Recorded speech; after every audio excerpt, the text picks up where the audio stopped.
So these next two drills, we're going to focus on mobility for runners. Our first one is going to focus on our hip capsule, and it's called a quadruped hip curl. So you're going to come down and take it down onto all fours. So knees underneath your pelvis, hands underneath your shoulders.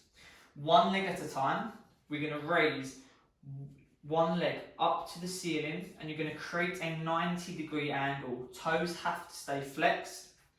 From this position, you have an external rotation, which means your knee is going to come out to the side and your ankle will turn into the middle of the body.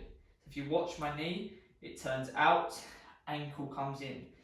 Keeping that tight, slowly bring that knee up and around in line with your hip, and then come into the center. So same again, so ankle comes up 90 degree. Now with your back, make sure there's no hyperextension. Keep your spine neutral.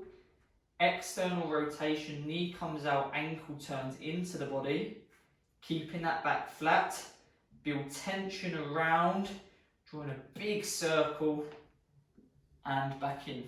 So once more, ankle comes up, 90-degree hold, ankle comes in, knee turns out, slowly building that tension, keep that height, and then in.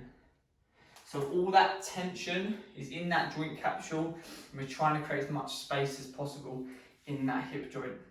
Our second one, we're going to focus on ankle dorsiflexion, which is great for runners to help absorb the impact when we land with our strides.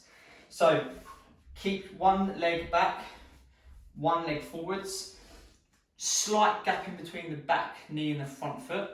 We're going to use our hands to transfer some weight forwards.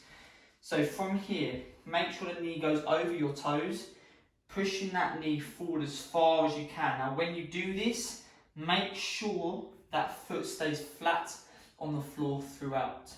Okay, just go as far as you actively can. You may feel a tug through the back of the ankle or a tug through the front. Once you've held for 5 seconds, slowly come back up and then reset, do it again. So knee goes over as far as you actively can. Now it's going to be different for everyone, so just make sure that back heel stays on the floor. Reset back up. Slowly forwards. Go to that active range and then pull back to reset. Now with this one, I will do 8 repetitions, making sure we get that hold when our knee is over our toes. Both legs, and again, 2 sets on this as well.